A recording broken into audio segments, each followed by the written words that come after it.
ಇನ್ನು ರಾಜ್ಯ ರಾಜಧಾನಿ ಬೆಂಗಳೂರಲ್ಲಿ ಪ್ರವಾಹದ ಪರಿಸ್ಥಿತಿ ನಿರ್ಮಾಣವಾಗಿತ್ತು. ಇದರ ನಡುವೆ ಗ್ರೇಟರ್ ಬೆಂಗಳೂರು ಅಥಾರಿಟಿ ಇತಿಹಾಸವನ್ನ ಸೃಷ್ಟಿ ಮಾಡಿದ್ಯಂತೆ. ಬೆಂಗಳೂರಲ್ಲಿ ಪ್ರವಾಹದ ಪರಿಸ್ಥಿತಿ ಇತ್ತು. ಇದರ ನಡುವೆ ಗ್ರೇಟರ್ ಬೆಂಗಳೂರು ಅಥಾರಿಟಿ ಇತಿಹಾಸ ಸೃಷ್ಟಿ ಮಾಡಿದೆ. ಏನಪ್ಪಾ ಇತಿಹಾಸ ಅಂತ ಹೇಳಿದ್ರೆ, ಪ್ರವಾಹಕ್ಕೆ ಐಟಿ ಸಿಟಿ ಮುಳುಗಿದ್ರೆ ಬೇಜಾರು ಆಗಬೇಡಿ, ರಸ್ತೆಯಲ್ಲೇ ನೀರು ನಿಂತಿದೆ ಅಂತ ಯೋಚಿಸಬೇಡಿ, ಕೆಲಸಕ್ಕೆ ಹೇಗಪ್ಪ ಹೋಗೋದು ಅಂತ ಟೆನ್ಷನ್ ಕೂಡ ಬೇಡ. ಕಾರಣ ಗ್ರೇಟರ್ ಬೆಂಗಳೂರು ಅಥಾರಿಟಿ ಬೆಂಗಳೂರು ಜನರಿಗೆ ಬಂಪರ್ ಗಿಫ್ಟ್ ಅನ್ನ ಕೊಡ್ತಾ ಇದೆ. ಬೆಂಗಳೂರಲ್ಲಿ ಪ್ರವಾಹದ ಪರಿಸ್ಥಿತಿ ಇತ್ತು, ಎಲ್ಲಿ ನೋಡಿದ್ರು ಕೂಡ ನೀರು ನೀರು ನೀರು. ಇಂತಹ ಸಂದರ್ಭದಲ್ಲಿ ಎಲ್ಲರಿಗೂ ಕೂಡ ಪ್ರಶ್ನೆ ಇರುತ್ತೆ, ಬರೀ ನೀರು ತುಂಬಿಕೊಂಡಿದ್ದಂತಹ ಸಂದರ್ಭದಲ್ಲಿ ಕೆಲಸಕ್ಕೆ ಯಾವ ರೀತಿ ಹೋಗಬೇಕು? ಈಗ ಸಾಕಷ್ಟು ಪ್ರಶ್ನೆಗಳಿತ್ತು. ಬಟ್ ಈಗ ಬಂಪರ್ ಕೊಡುಗೆಯನ್ನ ಗ್ರೇಟರ್ ಬೆಂಗಳೂರು ಅಥಾರಿಟಿ ಕೊಟ್ಟಿದ್ಯಂತೆ. ಈಗ ಗ್ರೇಟರ್ ಬೆಂಗಳೂರು ಹೊಸದಾಗಿ ಬಂದಿದೆಯಲ್ವಾ, ಹೀಗಾಗಿ ಬಂಪರ್ ಗಿಫ್ಟ್ ಕೊಟ್ಟಿರುವಂಥದ್ದು ರಾಜಧಾನಿ ಜನರಿಗೆ. ಹಾಗಾದ್ರೆ ಯಾವ ರೀತಿಯಾಗಿ ಬಂಪರ್ ಕೊಡುಗೆಯನ್ನು ಕೊಟ್ಟಿದೆ ಅಂತ ನೋಡೋದಾದ್ರೆ, ಪ್ರವಾಹದಿಂದ ಹೊರಬರಲಿಕ್ಕೆ ಗ್ರೇಟರ್ ಬೆಂಗಳೂರು ಅಥಾರಿಟಿ ಕೊಡುಗೆಯನ್ನು ಕೊಟ್ಟಿದೆ. ಏನು ಆ ಕೊಡುಗೆ ಅಂತ ಹೇಳಿದ್ರೆ, ವಾಟರ್ ಬೆಂಗಳೂರಿಗೆ ಗ್ರೇಟರ್ ಬೆಂಗಳೂರು ಅಥಾರಿಟಿ ಬೋಟ್ ಯೋಜನೆಯನ್ನ ಕೊಟ್ಟಿದೆ. ಮೆಚ್ಕೋಬೇಕಾಗಿರುವಂಥದ್ದು, ಇದನ್ನ ನಾಚಿಕೆ ಆಗಬೇಕು. ಸಿಲಿಕಾನ್ ಸಿಟಿಯಲ್ಲಿ ಪ್ರವಾಹದ ಪರಿಸ್ಥಿತಿ ನಿರ್ಮಾಣವಾಗಿದೆ. ಇದರ ನಡುವೆ ಬೋಟ್ ಬಳಕೆಗೆ ಒಂದಿಷ್ಟು ಮೀಮ್ಸ್ ಕೂಡ ಬರ್ತಾ ಇತ್ತು. ಬೆಂಗಳೂರು ರಸ್ತೆಯಲ್ಲಿ ಮಂಗಳೂರು ಬೀಚು ಬೋಟ್ ವ್ಯವಸ್ಥೆ ಇಲ್ಲ ಅಂತ ಹೇಳಿ ಮೀಮ್ಸ್ ಮಾಡ್ತಾ ಇದ್ರು. ಊಬರ್ ಕೂಡ ಅದೇ ವ್ಯವಸ್ಥೆಯನ್ನ ಮಾಡ್ತೀವಿ ಅಂತ ವ್ಯಂಗ್ಯ ಮಾಡಿತ್ತು. ನಾಚಿಕೆ ಆಗಬೇಕು ಅಧಿಕಾರಿಗಳಿಗೆ. ಬೋಟ್ ವ್ಯವಸ್ಥೆಯನ್ನ ಮಾಡ್ತಾರಂತೆ, ಸರಿಯಾಗಿ ರೋಡನ್ನು ಕ್ಲಿಯರ್ ಮಾಡಲ್ಲ, ಸರಿಯಾಗಿ ನೀರನ್ನು ಸ್ವಚ್ಛಗೊಳಿಸೋದಿಲ್ಲ, ಒಳಚರಂಡಿ ವ್ಯವಸ್ಥೆಯನ್ನು ಸ್ವಚ್ಛಗೊಳಿಸೋದಿಲ್ಲ. ಇದನ್ನೆಲ್ಲ ಬಿಟ್ಟು ಬೋಟ್ ವ್ಯವಸ್ಥೆಯನ್ನು, ಅಂದರೆ ಅವ್ರಿಗೆ ಗೊತ್ತಾಗ್ಬಿಟ್ಟಿದೆ ನಾವೇನು ಮಾಡೋಕ್ಕಾಗಲ್ಲ, ಬೋಟ್ ಬಳಕೆ ಮಾಡಿ ಅಂತ ಹೇಳ್ತಾ ಇದ್ದಾರೆ ಗ್ರೇಟರ್ ಬೆಂಗಳೂರು ಅಥಾರಿಟಿ ಅಧಿಕಾರಿಗಳು. ಮತ್ತು ಯಾವ ಕಾರಣಕ್ಕಾಗಿ, ಯಾವ ಪುರುಷಾರ್ಥಕ್ಕಾಗಿ ಇವ್ರಿಗೆ ಸಂಬಳ ಕೊಡಬೇಕು? ರಾಜೀನಾಮೆ ಕೊಟ್ಟು ಮನೆಗೆ ಹೋಗಬೇಕು, ನಿಭಾಯಿಸ್ಲಿಕ್ಕೆ ಆಗಲ್ಲ ಅಂತ ಹೇಳಿದ್ರೆ ಬೋಟ್ ಕೊಡ್ತಾರಂತೆ, ಅದು ಬೆಂಗಳೂರಲ್ಲಿ. ಎಂಥ ಸೂಪರ್ ಐಡಿಯಾ ಕೊಟ್ಟಿರೋವಂಥದ್ದು, ಅವ್ರು ಕ್ಲಾಪ್ಸ್ ಮಾಡಬೇಕು ಇದಕ್ಕೆ. ಇದು ಯಾರು ಕೂಡ ಗ್ರೇಟರ್ ಬೆಂಗಳೂರು ಅಥಾರಿಟಿ ಹೇಳಿದ್ರಲ್ಲ, ಹಿಗ್ಗಿಸ್ತೀವಿ, ಗ್ರೇಟ್ ಮಾಡ್ತೀವಿ ಅಂತ ಹೇಳಿದ್ರೆ, ಅಲ್ಲಿರುವ ಅಧಿಕಾರಿಗಳು ನಿಜವಾಗ್ಲೂ ಗ್ರೇಟ್ ಐಡಿಯಾನ ಮಾಡಿದ್ದಾರೆ. ಏನು ಗ್ರೇಟ್ ಐಡಿಯಾ ಅಂತ ಹೇಳಿದ್ರೆ, ಬೋಟ್ ಯೂಸ್ ಮಾಡ್ತೀವಿ ಅಂತ ಹೇಳಿ. ನೋಡಿ, ಇನ್ನು ಮುಂದೆ ಯಾರು ಕೂಡ ಬೇಜಾರಾಗಬೇಡಿ. ಮನೆ ಮುಂದೆ ನೀರಿದ್ದರೆ, ನೀರು ತುಂಬಿಕೊಂಡಿದ್ರೆ ಗ್ರೇಟರ್ ಬೆಂಗಳೂರು ಅಥಾರಿಟಿ ಅಧಿಕಾರಿಗಳಿಗೆ ಕಾಲ್ ಮಾಡಿ ತಿಳಿಸಿ, ಬೋಟ್ ಕಳಿಸ್ತಾರಂತೆ. ಬೋಟಲ್ಲೇ ಪ್ರಯಾಣ ಮಾಡಿ, ಸುಖ ಪ್ರಯಾಣವನ್ನು ಕೂಡ ಕೊಡ್ತಾರನ್ಸುತ್ತೆ ಮೇ ಬಿ ಇವರು. ಅಲ್ಲ, ಮೀನು ಹಿಡಿಲಿಕ್ಕೆ ಗಾಳ ಕೊಡ್ತಾರ ಕೇಳಬೇಕಿತ್ತು ಇವರು. ಏನೋ ಬೋಟನ್ನು ಕೊಡ್ತಾರೆ, ಗಾಳ ಕೊಡ್ತಾರೆ ಮೀನು ಹಿಡಿಲಿಕ್ಕೆ ಅಂತ. ನೆರೆ ನಿಯಂತ್ರಣ ಮಾಡೋದು ಬಿಟ್ಟು ಬೋಟ್ ಖರೀದಿಗೆ ಮುಂದಾಗಿದ್ದಾರೆ. ನಾಚಿಕೆ ಆಗ್ಬೇಕು ಇವ್ರಿಗೆ.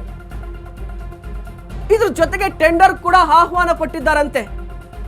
ಅಲ್ಲ, ಅದು ತಲೆಯಲ್ಲಿ ಏನಿದೆ ಅಂತ ಗೊತ್ತಾಗ್ತಾ ಇಲ್ಲ. ತಲೆ ಇದೆಯಾ ಇಲ್ವಾ ಇವ್ರಿಗೆ? ಯಾರು ಇವ್ರಿಗೆಲ್ಲ ಕೆಲಸ ಕೊಡ್ತಾ ಇದ್ದಾರೆ? ರಾಜ್ಯ ಕಾಲುವೆಯಲ್ಲಿ ಹೂಳ್ ತೆಗೀರಿ ಅಂತ ಹೇಳಿದ್ರೆ ಬೋಟ್ ಕೊಡ್ತೀವಿ ಅಂತ ಹೇಳ್ತಾರೆ. ನೆರೆ ನಿಯಂತ್ರಣ ಮಾಡೋದು ಬಿಟ್ಟು ಬೋಟ್ ಖರೀದಿ ಮಾಡ್ಲಿಕ್ಕೆ ಹೋಗ್ತಾ ಇದ್ದಾರೆ greater Bengaluru authority. Great idea ಇದು.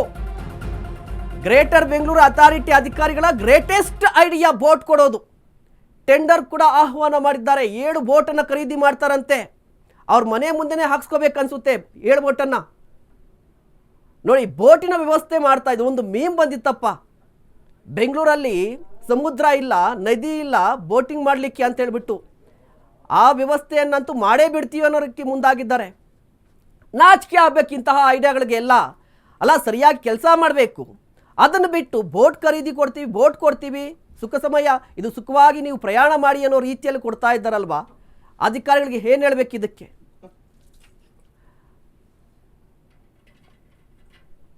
ಒಂದು ಕಡೆ ಬೋಟ್ ಕೊಡ್ತಾರಂತೆ, ಕೇಳಬೇಕು ಅವ್ರಿಗೆ ಗಾಳ ಕೊಡಿ ಮೀನು ಹಿಡಿತೀವಿ ಅಂತ. ನಾವು ಸರಿಯಾಗಿರುತ್ತೆ ಇದನ್ನು ಆ ಥರ ಕೇಳಿದರೆ. ಗ್ರೇಟೆಸ್ಟ್ ಐಡಿಯಾ ಇದು.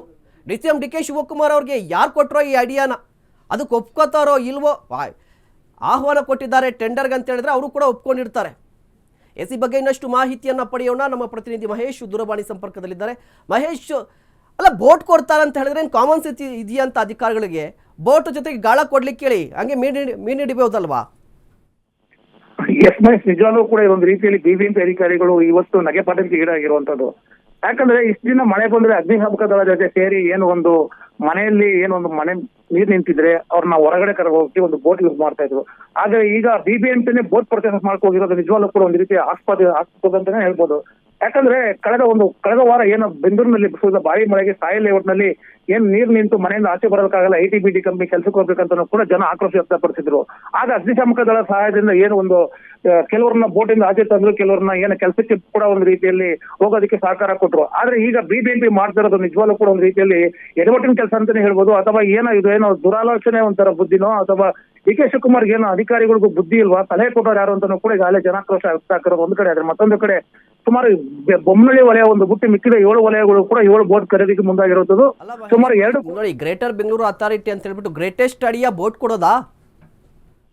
ಎಷ್ಟು ಮಹೇಶ್ ಹೇಳ್ತಾ ಇದೆ, ನಿಜವಾಗ್ಲೂ ಕೂಡ ಎಲ್ಲೋ ಒಂದ್ ಕಡೆ ಬೆಂಗಳೂರು ಜನತೆಗೆ ಎಲ್ಲೋ ಒಂದ್ ಕಡೆ ಮಳೆ ಬಂದ್ರೆ ಇನ್ಮೇಲೆ ಭಯ ಇಲ್ಲ ಅನ್ನೋ ಒಂದು ಪರಿಸ್ಥಿತಿ ಉದ್ಭವ ಆಗಿರೋದು. ಯಾಕಂದ್ರೆ ಇಷ್ಟು ದಿನ ಮಳೆ ಬಂದಾಗ ಮನೆಯಿಂದ ಆಚೆ ಬರೋದು ಕಷ್ಟ ಆಗ್ತಿತ್ತು ಅಂತ ಕೂಡ ಜನ ಗೋಳಾಗ್ತಿದ್ರು. ಆ ಹಿನ್ನೆಲೆಯಲ್ಲಿ ಎಲ್ಲೋ ಒಂದ್ ಕಡೆ BBMP ಅಧಿಕಾರಿಗಳು ಏನೋ ಒಂಥರ ದೊಡ್ಡ ಮಟ್ಟದಲ್ಲಿ ಐಡಿಯಾ ಉಪಯೋಗಿಸಿ ಇವತ್ತು ಬೋಟ್ ತರೋದಕ್ಕೆ ಮುಂದಾಗಿರುವಂತದ್ದು.